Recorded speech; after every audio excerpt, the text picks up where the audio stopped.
ले आने वाला की हरि बहुत नाम है सपत लोगों मतलब जाता और भी एक पुण्यतांगा पवित्र दिन प्रभु की पवित्र उपस्थिति में उसकी आराधना करने के लिए प्रभु ने हमको लेकर आया।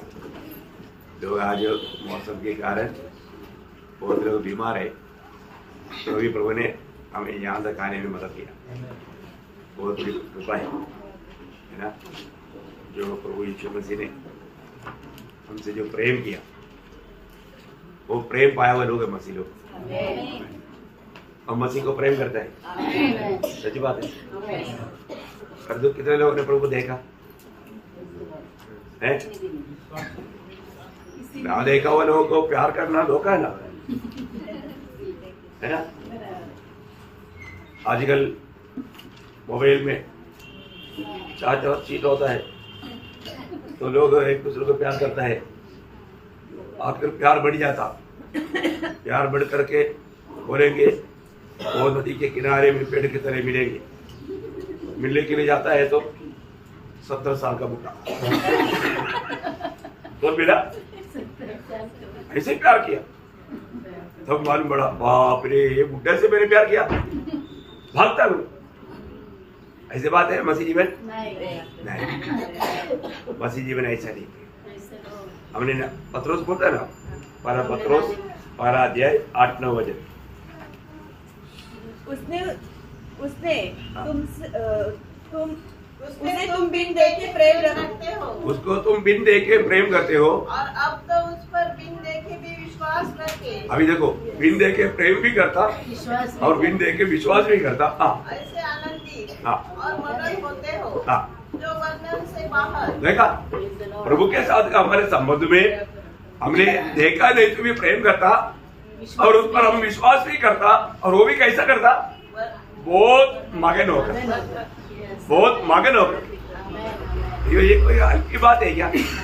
हल्की बात है, ये बिल्कुल हल्की बात है। तो आज प्रोमेश पे जाने से पहले मैं आपको एक सवाल पूछना चाहता हूँ। हमेशा आप सुनते रहेगा, कभी सवाल भी पूछना चाहिए ना, है? सवाल पूछने के टाइम पर लोग क्या कहाँ तक समझे आपको मालूम पड़ता, बहुत कुछ सीखा है ना। सीखने के बाद में आज सवाल पूछेगा तो कितने लोग जवाब देगा, जवाब देने के लिए तैयार रहना। मेरा सवाल बहुत हल्का है, बहुत सिंपल है। प्रभु यीशु मसीह को कौन क्रूस पर चढ़ाया? कितना हल्की बात है, हल्का सवाल। प्रभु यीशु मसीह को कौन क्रूस पर चढ़ाया? मैंने चढ़ाया। और परमेश्वर ने चढ़ाया, और यहूदी ने चढ़ाया,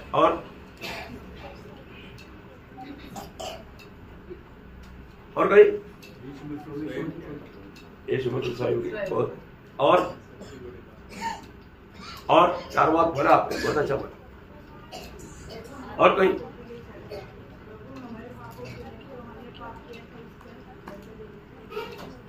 वो तो है, लेकिन उस पर कौन चढ़ाया? और कोई किसी को बोलना है? ओके, तो मैं आज मानव वही विषय को थोड़ा लोग समझना चाहिए ना। कोई सवाल आएगा तो कई लोग एक भी बात नहीं बोल रहा, कोई बात नहीं, उनको ये भी नहीं मालूम होगा कि उसको सूर्य पर चढ़ाने वाला नहीं होगा। लेकिन तो ये भी बात नहीं समझा तो उधार कैसे हुआ, ये भी नहीं मालूम। इसलिए प्रभु यीशु को कौन क्रूस पर चढ़ाया, आज का उसका सब्जेक्ट ये रहेगा, प्रभु यीशु को कौन क्रूस पर चढ़ाया, है ना। तो यहाँ पर 7 प्रकार का लोग है। कितना प्रकार का? 7 प्रकार का। हम हमेशा कुछ बोलता है तो एक ही 7, नहीं तो 9, नहीं तो 10 ऐसा पॉइंट करके बोलता है क्या कि लोगों को याद रखे, है ना। तो प्रभु यीशु को कौन क्रूस पर चढ़ाया? पहली बात, जब रोमी सिपाहियों ने क्रूस पर चढ़ाया, रोमी सिपाहियों ने क्रूस पर चढ़ाया। मत्ती की सुसमाचार उसका 27 अध्याय, उसका 27 से 35 तक वचन, 35 तक वचन।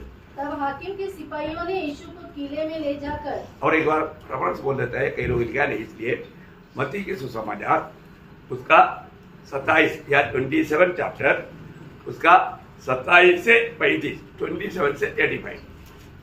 तब हाकिम के सिपाहियों ने यीशु को किले में ले जाकर सारी पलटन उसके चारों ओर इकट्ठी की और उसके कपड़े उतरवाकर उसे लाल रंग का बागा पहनाया और कांटों का मुकुट गूंथकर उसके सिर पर रखा और उसके दाहिने हाथ में सरकंडा दिया और उसके आगे घुटने टेककर उसे ठट्टों में उड़ाने लगे और कहा, हे यहूदियों के राजा नमस्कार, और उस पर थूका और वही सरकंडा लेकर उसके सिर पर मारने लगे।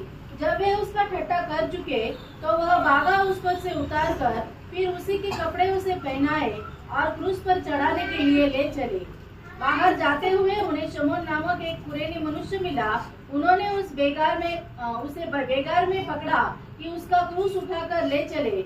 उस स्थान पर जो गुलगुता अर्थात खोपड़ी का स्थान कहलाता है पहुंचकर उन्होंने पित्त मिलाया हुआ दाखरस उसे पीने को दिया, परंतु उसने चक्कर पीना न चाहा। तब उन्होंने उसे क्रूस पर चढ़ाया और चिटिया डालकर उसके कपड़े बांट लिए। तो कौन चढ़ाया? रोमी सिपाहियों ने। और भी एक बार पढ़ना, यूहन्ना उसका 19 अध्याय का 23-24, यूहन्ना का सुसमाचार उसका 19 अध्याय का 23 और 24। जब सैनिक यीशु को क्रूस पर चढ़ा चुके तो उसके कपड़े लेकर 4 भाग किए। मतलब कौन चढ़ाया? सैनिक। मतलब रोमी सैनिकों ने उसको क्रूस पर चढ़ाया। इसको मतलब यीशु मसीह को क्रूस पर चढ़ाने वाला एक विभाग बोलेगा तो रोमी सैनिक था। दूसरी बात, मानव प्रभु को क्रूस पर चढ़ाने वाला यहूदी लोग था। कौन था? यहूदी लोग। यूहन्ना का सुसमाचार उसकी 19 अध्याय का 14 से 18 वचन। यह मसह की तैयारी का दिन था और छठे घंटे के लगभग था। तब उसने यहूदे से कहा, देखो तुम्हारा राजा। परंतु वे चिल्लाए, ले जा उसे क्रूस पर चढ़ा। पिलातुस ने उनसे कहा, क्या मैं तुम्हारे राजा को क्रूस पर चढ़ाऊं? प्रधान याजकों ने उत्तर दिया, कैसर को छोड़ हमारा कोई राजा नहीं। तब उसने उसे उनके हाथ में सौंप दिया ताकि वह क्रूस पर चढ़ाया जाए। यहाँ पर हम देखते हैं कि कौन यीशु मसीह को लेकर के क्रूस पर चढ़ाया? यहूदियों ने, है ना। वो बात पत्रोस अपना प्रचार में मानव बार बार वो बात को कहता था। प्रेरितों का उसका दूसरा अध्याय उसका 36 वचन। प्रेरितों का दूसरा अध्याय का 36 वचन। अब इस्राएल का सारा घराना निश्चित रूप से जान ले कि परमेश्वर ने उसी यीशु को जिसे तुमने क्रूस पर चढ़ाया प्रभु भी ठहराया। ठीक है, तुमने क्रूस पर चढ़ाया। कौन चढ़ाया? यहूदियों ने। उसका 4 अध्याय का 8 से 10 वचन।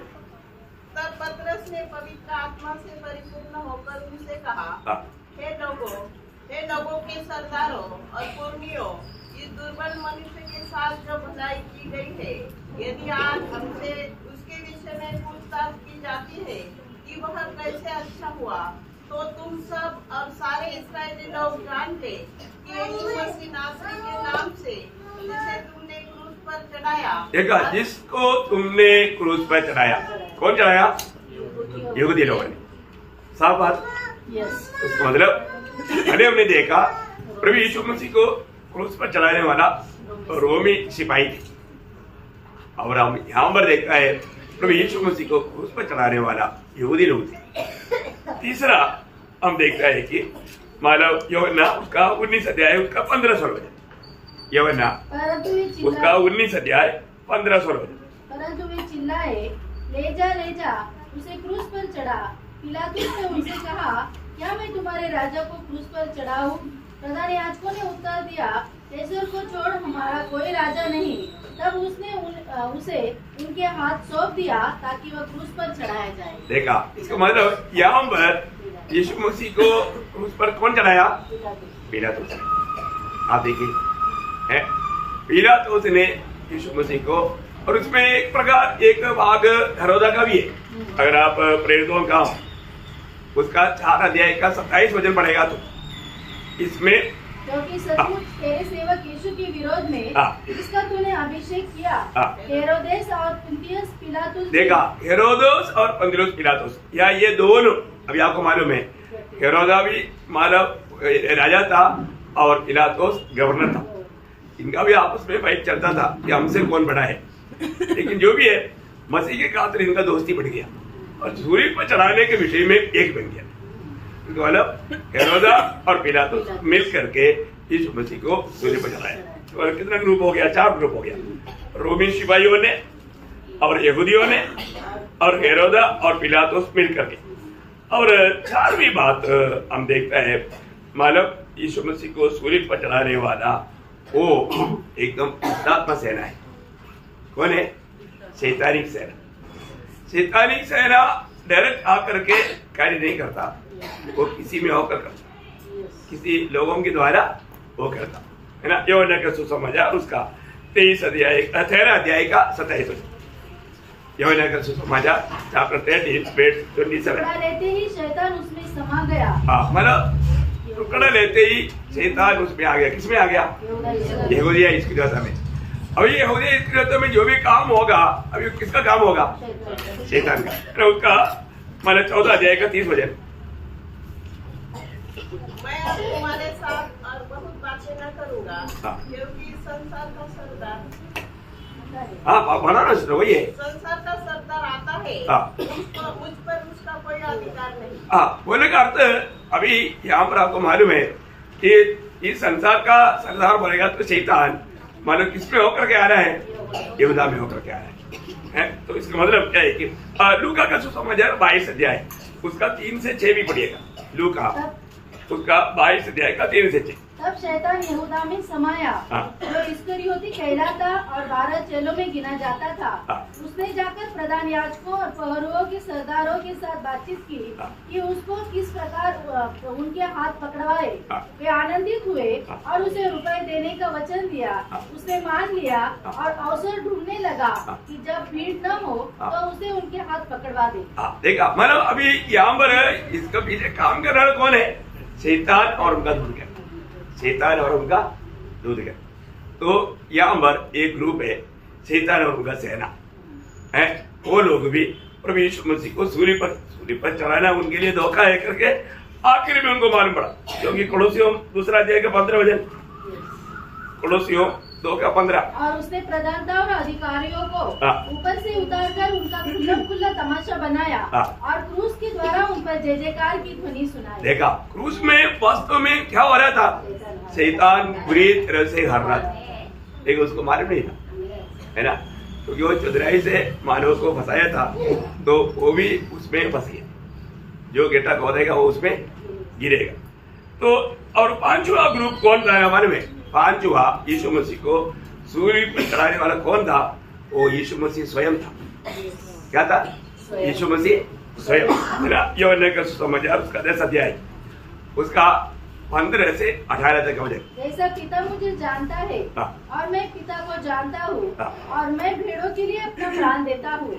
मेरी और भी भेड़े हैं जो इस भेड़शाला की नहीं, मुझे उनका भी लाना अवश्य है। वे मेरा शब्द सुनेगी, तब एक ही झुंड और एक ही चरवाहा होगा। पिता इसलिए मुझसे प्रेम रखता है कि मैं अपना प्राण देता हूँ कि उसे फिर ले लो। कोई उसे मुझसे चिंता नहीं, वरन मैं उसे आप ही देता हूँ। मुझे उसे देने का भी अधिकार है और उसे फिर लेने का भी अधिकार है। यह आज्ञा मेरे पिता से मुझे मिली है। देखा, मतलब यीशु मसीह को सूली पर चढ़ाने वाला मानव 5वां व्यक्ति वो स्वयं है। प्रभु यीशु मसीह ने स्वयं अपने आप को हमारे लिए दिया। बहुत बड़ा बात है ना, बहुत बड़ा बात है ना। और 6वां कौन है? 6वां पिता परमेश्वर है। पिता परमेश्वर है ना। जब मानव प्रेरित होम का 4 अध्याय उसका 28 प्रेरित होम उसका 4 अध्याय का 28 कि जो कुछ पहले पहले तेरे सामर्थ्य और मति से ठहराता वही करे। वापस पढ़ना। कि जो कुछ पहले से तेरी सामर्थ्य और मति से ठहरा था। करेक्ट, मतलब पिता ने अपनी पहले से ठहराए हुआ बात के अनुसार ये हुआ।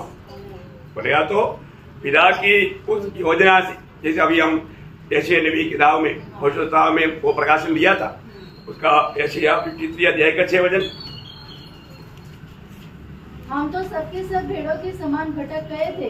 हमें से हर एक ने अपना अपना मार्ग लिया और यहोवा ने हम सबों के अधर्म का बोझ उसी पर ला दिया। देखा, हमारा सबका बोझ यीशु मसीह पर ला करके यीशु मसीह उसका सजा पाने के लिए प्रभु ने उसको हमारा सौंप दिया। उसका 10 वचन तो भी यहोवा को यही भाया कि उसे कुचले। उसने उसको रोगी कर दिया। कौन कर दिया? पिता ने किया। इसको मतलब सूली पर यीशु मसीह के मृत्यु का कारण कौन है? पिता है ना। तो वास्तव में ये एक क्रूर कृत्य है क्या? ये क्रूर कृत्य नहीं है ना। वो बात जब पौलुस आत्मा में दूसरा कुरिन्थी 5 अध्याय के 21 वचन में कहता है, दूसरा कुरिन्थी पाप से अज्ञात था, उसी को उसने हमारे लिए पाप ठहराया कि हम उसमें होकर परमेश्वर की धार्मिकता बन जाएं। देखा, हमें धर्मी बनाने के लिए यीशु मसीह में होकर के हमें धर्मी बनाने के लिए पिता ने उसको पाप ठहराया। मतलब ये सूली पर मरने का मतलब जिम्मेदारी पूरा किसका है? पिता का। किसका है? पिता का। आखिर में 7वां ग्रुप कौन है? हाँ, इधर बैठा हुआ हम एक लोग, हम अनेक लोगों ने यीशु मसीह को सूली पर चढ़ाया है ना। जब यशायाह उसका 43 अध्याय का 24 वचन का आखिरी बात, यशायाह 43 अध्याय का 24 वचन का आखिरी। परंतु तूने अपने पापों के कारण मुझ पर बोझ लाद दिया है। देखा, तुम्हारी पाप के कारण मुझ पर बोझ ला दिया। प्रियो, यीशु मसीह को ये बोझ, ये भयंकर बोझ कौन लाया है? मैंने और आपने। हमारा पापों के कारण, हमारा पाप। इसलिए प्रभु में आने के बाद में हम लोग कितना सावधान होना चाहिए, कितना सावधान होना चाहिए, है ना। क्योंकि मतलब हमने प्रभु को सूली पर चढ़ाया। उसके बारे में जब इब्रानियों का पत्री में एक शक्ति चेतावनी 6 अध्याय का 6 वचन में है, यदि वे भटक जाए तो उन्हें मन फिराव के लिए फिर नया बना लाना है, क्योंकि वे परमेश्वर के पुत्र को अपने लिए फिर क्रूस पर चढ़ाते हैं। देखा, फिर क्रूस पर चढ़ाता है। मतलब क्या है?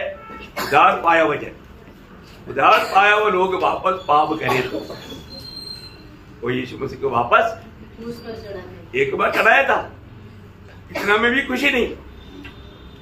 एक बार हमने यीशु मसीह को सूली पर चढ़ाया, लेकिन अभी वापस भी प्रभु को चढ़ाना पड़ेगा तो कितना दुखदायी बात है, कितना दुखदायी बात है ना। हमारे एक लोग जानना चाहिए।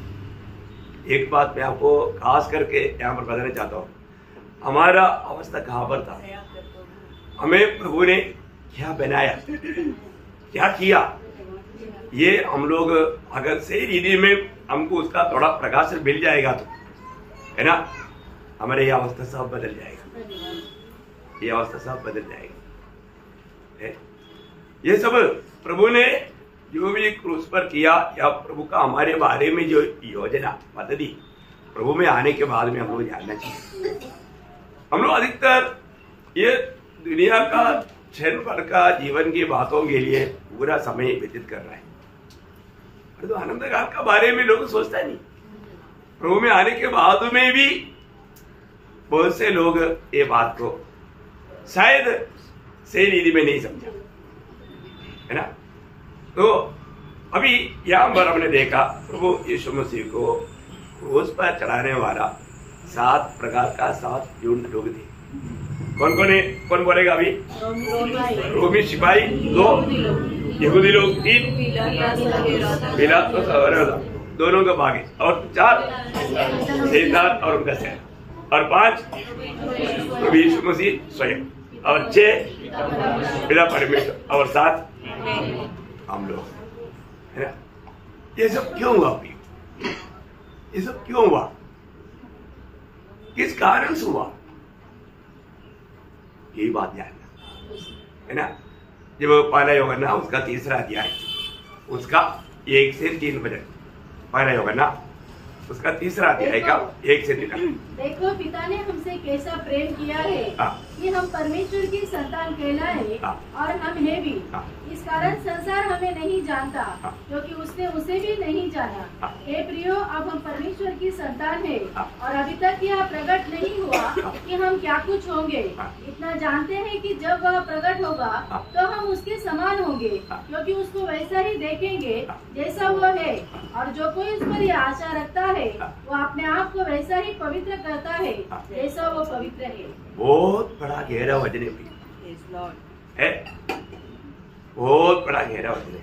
ये भागों को पढ़ने के समय में और अब प्रार्थना के साथ आत्मा में पड़ेगा तो है, हम लोग बिना आंसू बहाते हुए ये पढ़ नहीं सकते, है ना। उसका पहला वचन में कहने वाला बात क्या है? देखो देखो, मतलब एक अद्भुत बात है, देखने लायक एक नमूना की बात है। देखो, अभी पिलातुस ने यीशु मसीह को कोड़ा मारने के बाद में सिर पर कील के मुकुट पहना हुआ अवस्था में लेकर आया तो बोला देखो, है भयंकर बात है ना। यीशु मसीह आज बोलता है कि देखो, पिता ने तुमसे कैसा प्रेम किया। अभी यहाँ पर क्या हुआ? एक नया नाता आया। क्या आया? एक नया नाता। हमारे जीवन में ये दुनिया में रहने वाला कोई भी व्यक्ति परमेश्वर को पिता करके नहीं बोल सकता था, और तो अभी प्रभु ने हमें प्रेम करने के कारण हमको एक नया नाता मिला। वो है सर्वशक्तिमान परमेश्वर, सारा सृष्टि का सृजनकार महान परमेश्वर आज हमारे लिए कौन बना? पिता बना, पिता बना। देखा प्रियो, है ना। यीशु मसीह ने यहूदी लोगों को क्या बोला? तुम लोग, तुम्हारा पिता शैतान है। क्या बोला? यूहन्ना 8:44 वचन में लिखा है, तुम्हारा पिता शैतान है। देखा, इसका मतलब हमें ये बात को जानना, ये दुनिया में सब लोग पापी होने के कारण उनका पिता शैतान था, है ना। वो शैतान का संतान था, हम उस शैतान की पीढ़ी थे।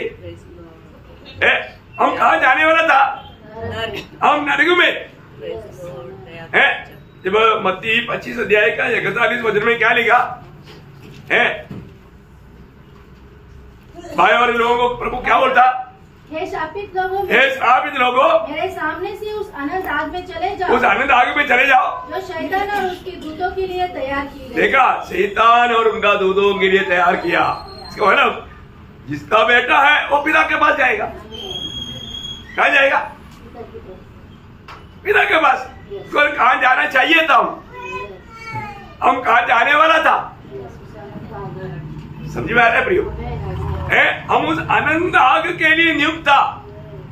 हम उस अनंत आग में पड़ने वाला था, परंतु महान परमेश्वर ने हमसे प्रेम किया। इतनी बड़ी बात है प्रियो। वो प्रेम करने के कारण शैतान का संतान हमें प्रभु ने अपना संतान बनाया। देखो, आज भी मुझे सुनने वाले में कोई भी परमेश्वर का संतान नहीं बना तो आप समझना, आप नरक के लिए जा रहे हैं। आपका पिता शैतान है। उस नरक की आग से बचना है तो हमें क्या करना चाहिए?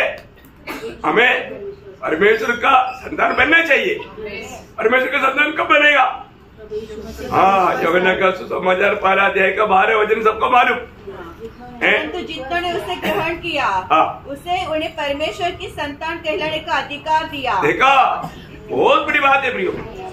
जो भी यीशु मसीह को ग्रहण किया, कितने लोग सच्ची बोलो ग्रहण किया? अगर आपने प्रभु यीशु को ग्रहण किया है तो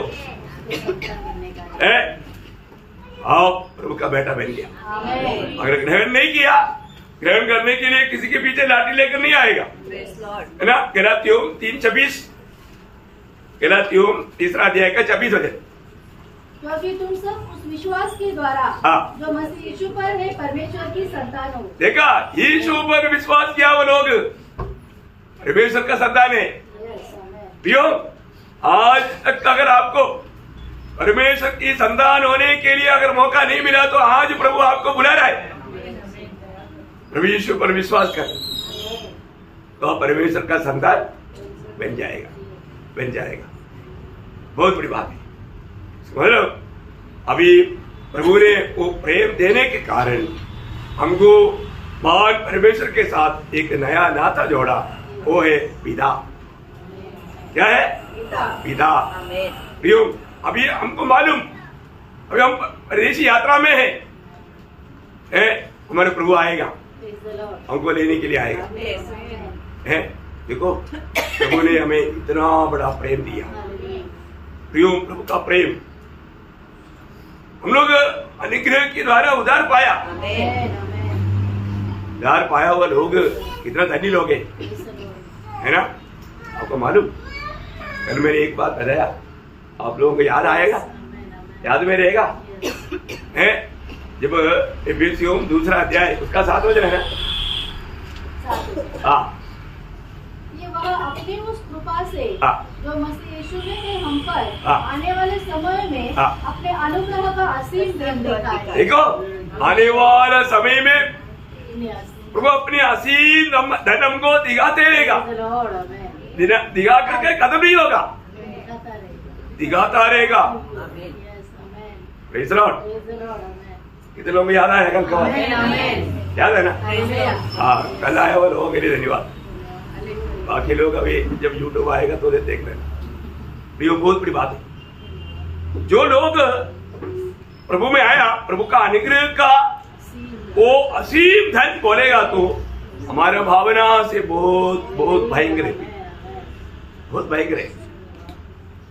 प्रभु का असीम धन है ना, वो असीम धन हम लोग किसी प्रकार भी इस दुनिया में रह करके समझ नहीं सकते। इसलिए प्रभु ने हमें एक अच्छा और एक नया नाता में लाया। वो हमारा पिता है और हम उसका संतान है। और वाला योगना 3 का 1 वापस पढ़ना।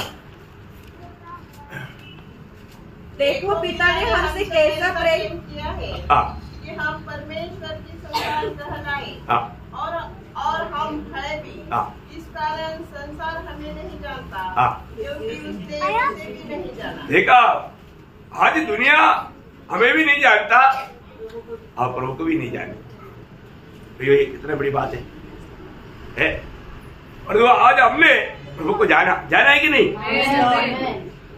और आज भी बहुत लोगों ने वो जाना हुआ अनुभव उनका जीवन में नहीं है ना। मैं प्रभु को जाना है कि नहीं, ये बात को जानना बहुत जरूरी बात है। हमारे प्रभु हमें इतना बड़ा पदवी दिया है। हमारे प्रभु कितना महान है। वही एकमात्र सच्चा जीवित परमेश्वर है। ये दुनिया को उसका सच्चा प्रकाशन नहीं, और जो हमें प्रभु ने वो प्रकाशन दिया है, तो हम लोग कितना भाग्यवान लोग हैं। उसका दूसरा वचन, हे प्रियो, अब हम परमेश्वर की संतान है, और अभी तक यह प्रकट नहीं हुआ कि हम क्या कुछ होंगे। इतना जानते हैं कि जब वह प्रकट होगा तो हम उसके समान होंगे। हो प्रियो, भविष्य में हम क्या बनने जा रहे हैं? हम उसके समान बनने जा रहे हैं।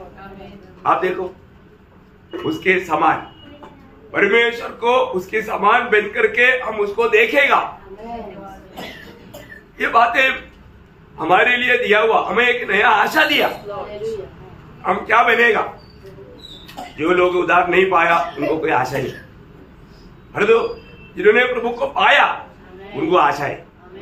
उनको मालूम है मैं एक ही प्रभु आकर के मुझे ले जाएगा, नहीं तो मृत्यु की तरह मैं प्रभु के पास पहुंचेगा, है ना।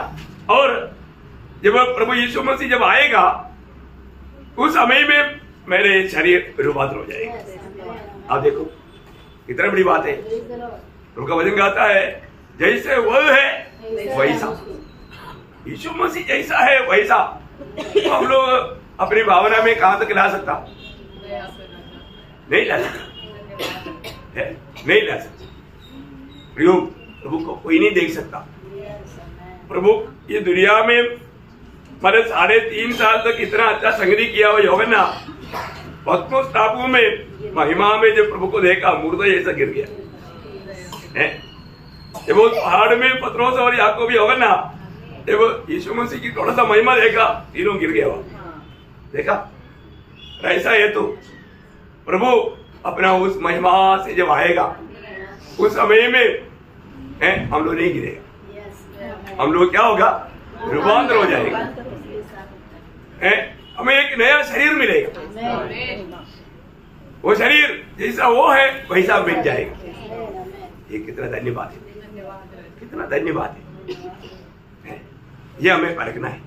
आज हमारे जीवन में मैं उस धन्य आशा के साथ ये दौड़ेगा, ये जीवित आशा मुझ में है क्या, और वो आशा है तो उसका चिन्ह में उसका तीसरा वचन कहता है जो कोई उस पर यह आशा रखता है वह अपने आप को वैसा ही पवित्र करता है जैसा वह पवित्र है। कितना अनमोल बात है।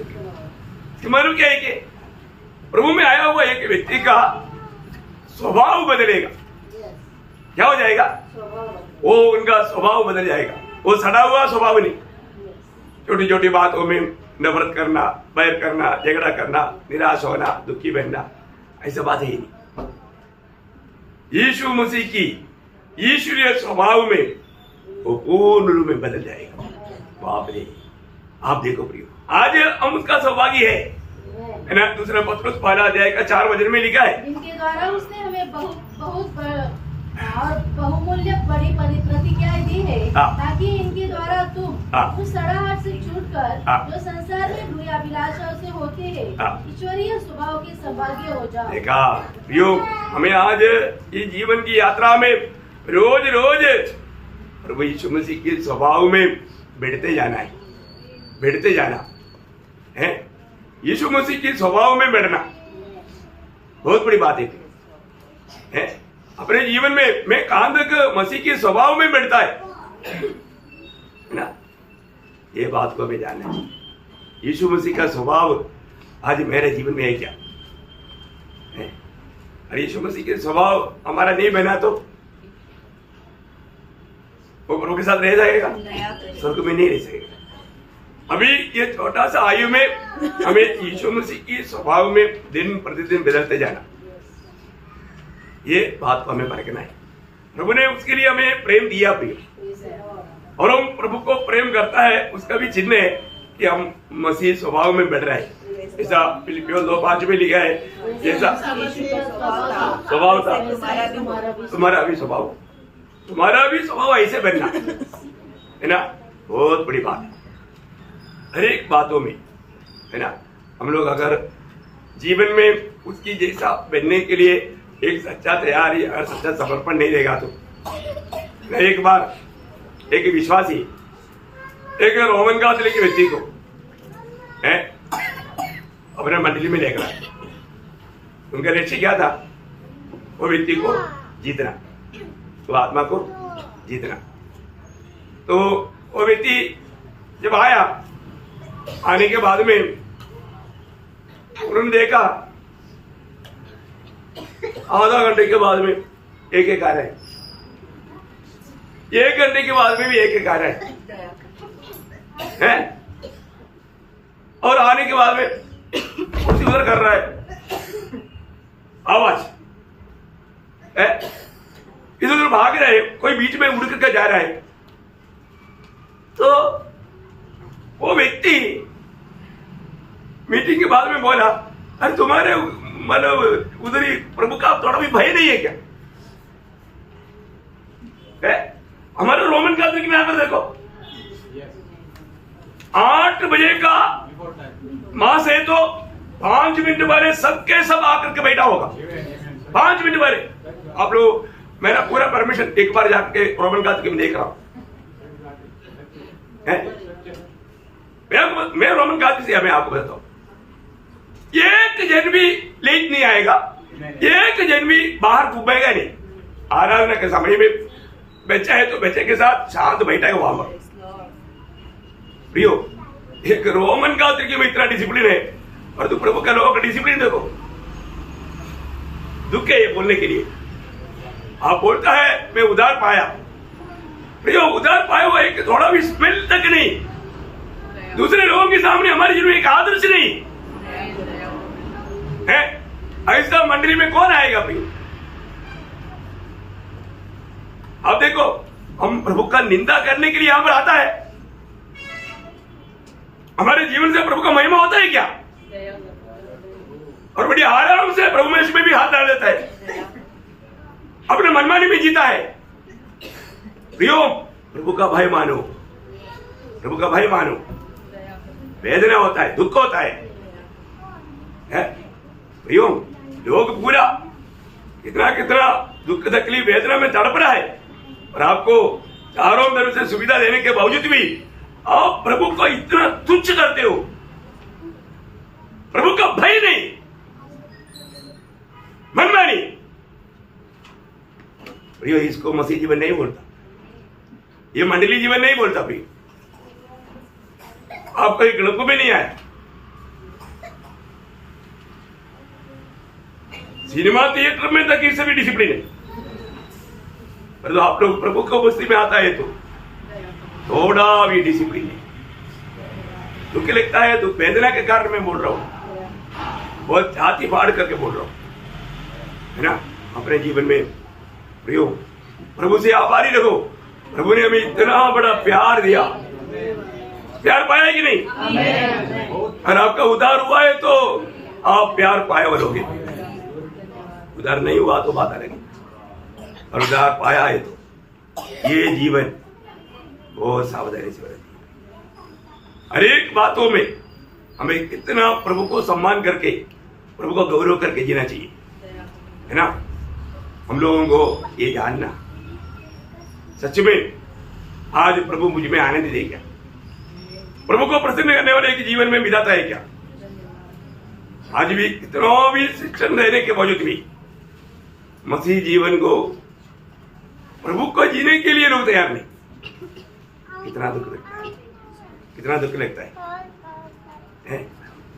प्रियो, हमने प्रभु को एक बार सूली पर चढ़ाया, प्रभु में आने के बाद हम बार बार प्रभु को सूली पर चढ़ाने वाला ना बने, प्रभु का बातों को मानने वाला बने, प्रभु के वचन पर बना रहने वाला बने, प्रभु को जीने वाला बने, है ना। हम अपनी अभिलाषा पूरा करने के लिए नहीं, प्रभु की इच्छा, अपनी इच्छा बनाकर जीने के लिए प्रभु ने बुलाया। इसलिए प्रभु आप सबको बहुत बोलने के लिए तो भी अभी ये दिल नहीं मानता, लेकिन एक बात मैं आपको बताना चाहता हूँ, मसीह लोग प्रभु का प्रेम पाया हुए लोग, आत्मा पाया हुए लोग, और हम उस आत्मा का अधीन नहीं रहा, और आत्मा का फल प्रेम है, और वो प्रेम में नहीं रहा, अपनी चाल बदलने के लिए हम तैयार नहीं। कई लोग कितनी मनफिरावट का संदेश सुना, पर तो मन फिरेगा नहीं, मन कठोर करते जा रहा है। कब मन फिरेगा प्रियो? कब मन फिरेगा? कब प्रभु का योग्य जीवन बिताएगा? है संगति नहीं तो भी चलेगा, आराधना नहीं है तो भी चलेगा, भजन नहीं पड़ेगा तो भी चलेगा, प्रार्थना जीवन नहीं है तो भी चलेगा। अब किसकी बात जो है? वास्तव में हमको ये बात तो पार करना है। आज प्रभु आएगा तो मैं प्रभु के साथ जाएगा क्या? कहीं अपनी कैलकुलेशन में धोखा में नहीं पड़ना। दिन प्रतिदिन जो सचमुच में, जैसे इब्रानियों 9:28 में पढ़ता है, जो उसकी बात जो होता है उनके लिए फिर से प्रभु पाप नहीं धो करके आएगा। पापों में जीने वाले लोगों के लिए नहीं, सच में प्रभु के आगमन की बात जो होते हुए एक सच्चा तैयारी का जीवन बिताने वाला पवित्र लोगों को लेने के लिए प्रभु आ रहा है। इसलिए अपने आप को परखना है। मेरे लिए प्रभु इतना विरोध बना, कष्ट सका, पर आज मेरा जीवन कैसा है? मेरा जीवन कैसा है? मेरे जीवन में प्रभु को प्रथम स्थान है क्या? यीशु मसीह मेरा जीवन के राजा है क्या? प्रियो, नकली जीवन मत बिताओ, ओरिजिनल जीवन बिताओ, एक सच्चा मसीह जीवन बिताओ, नहीं तो और एक चांस नहीं, अनंत काल का नरक में तड़पते रहेगा, तड़पते रहेगा। हम किसको सुनता है? हम प्रभु को सुनता है कि नहीं, प्रभु की बात को मानता है कि नहीं, ये बात मुझे लो पाएगा। तो प्रभु सबको आशीष दे, प्रभु को महिमा मिले।